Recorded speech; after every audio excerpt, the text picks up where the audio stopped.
नमस्कार, मैं हूं शालिनी और आप देख रहे हैं कर्म कसौटी न्यूज। आइए बढ़ते हैं आज की बड़ी खबर की ओर। हिंदूवादी संगठन का भारतीय जनता पार्टी के खिलाफ प्रदर्शन। कानपुर में राम नवमी के मौके पर शोभा यात्रा के दौरान विवाद पर एफआईआर के मामले में बीजेपी के खिलाफ हुए हिंदूवादी संगठन बीजेपी क्षेत्रीय कार्यालय के बाहर धरने पर बैठकर किया हनुमान चालीसा का पाठ। बोले एफआईआर वापस नहीं ली गई तो करेंगे बीजेपी का विरोध। हिंदूवादी संगठन हुए भारतीय जनता पार्टी के खिलाफ कार्यालय के बाहर प्रदर्शन। पोस्टर पर लिखा हिंदुओं की सरकार, हिंदुओं पर एफआईआर। मोहित जी, बड़े दुर्भाग्य की बात है कि आज हमको भारतीय जनता पार्टी के क्षेत्रीय कार्यालय के बाहर बैठकर धरना प्रदर्शन करना पड़ रहा है। ये मौन धरना देने का हम लोगों ने तय किया था। पूरे देश में और पूरे प्रदेश में रामनवमी पर विशाल शोभा यात्राएं निकलती हैं। कानपुर महानगर के श्री रामलला रावतपुर का जो रामलला स्थान है, अयोध्या के बाद कानपुर में उनकी बड़ी मान्यता है। कानपुर ही नहीं, क्षेत्र के आसपास के लाखों राम भक्तों की श्रद्धा का केंद्र है और विगत कई दशकों से परंपरागत रूप से रामलला रावतपुर और उसके आसपास शास्त्री नगर, काकादेव, मसवानपुर, इस प्रकार क्षेत्रों में वह यात्राएं निकलती रही हैं और सभी यात्राएं सामूहिक रूप से सम्मिलित होकर श्री रामलला की शोभा यात्रा में सम्मिलित होती रही।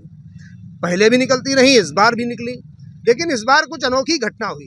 अनोखी इस प्रकार से क्योंकि रामलला के जो ये यात्राएं थी, इनके रामनवमी के एक दिन पहले प्रशासन के द्वारा, स्थानीय पुलिस के द्वारा जितने भी लाउड स्पीकर थे वो सब हटवा दिए गए, जबरन उनको बंद करवा दिए गए, सीज करवा दिए गए और शोभा यात्रा के आयोजक हैं उन पर मुकदमे लगा दिए गए। एक दो नहीं, सैकड़ों की संख्या में इस प्रकार के मुकदमे और कई नामजद मुकदमे आज कानपुर महानगर के राम भक्तों पर दर्ज हुए। कानपुर महानगर में 7 विधायक हैं, 2 सांसद हैं, कई पार्षद और मेयर भी हैं।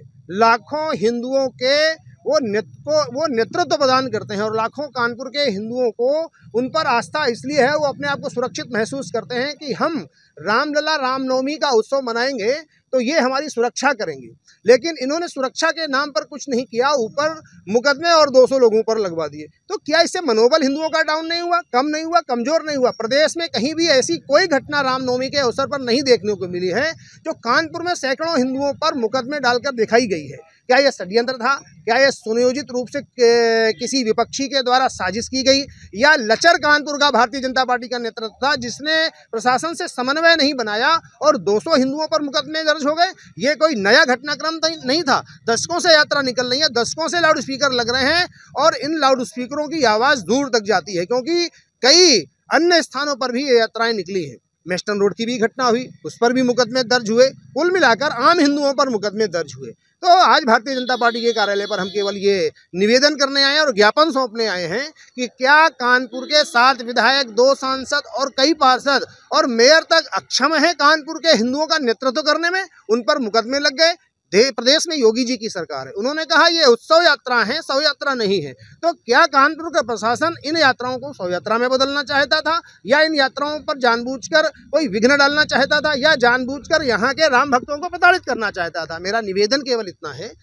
मैं आज कानपुर के इस क्षेत्रीय कार्यालय पर इसलिए आया हूँ कि माननीय राष्ट्रीय अध्यक्ष जी को यह निवेदन कर सकूँ, ज्ञापन दे सकूँ कि आपके नेतृत्व में, आपके संरक्षण में कानपुर का हिंदू समाज अपने आप की यात्राएं निर्बाध गति से आगे बढ़ाता रहे।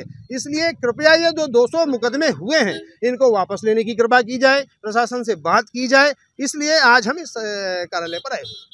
अब तक के लिए बस इतना ही, फिर होगी आपसे मुलाकात। तब तक के लिए नमस्कार और देखते रहिए कर्म कसौटी न्यूज।